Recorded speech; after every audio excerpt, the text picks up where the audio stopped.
Okay, so imagine that you wake up in a dark, isolated town, and the only people nearby are part of a baby-killing cult, and they want to kill you. You only have a camera's night vision to see anything in front of you. Aside from that, you have no additional weapons, so in order to survive, you've got to hide. This is the premise of Outlast 2, a 2017 survival horror video game.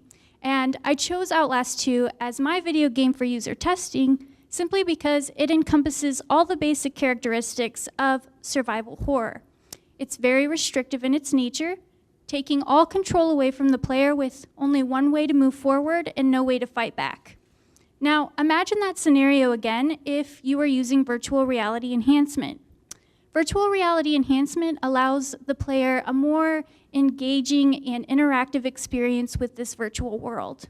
It does this by isolating noises, as well as giving the player a much fuller perspective of that virtual world.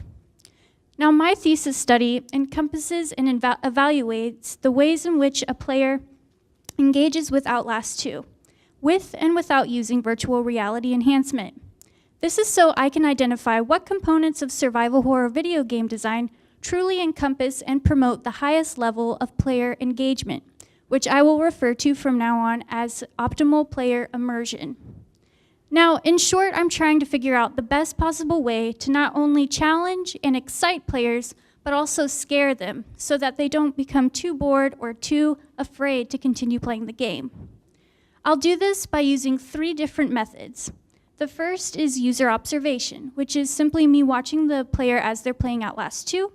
The second is interviewing the player after they've played Outlast 2. And the third is conducting 2 surveys, one that they'll fill out before playing Outlast 2, and the second after they played Outlast 2. Now, it is my hope that the effect of this research will provide game designers and researchers a framework for an understanding of harnessing these sensations through perspective and narrative in survival horror video games.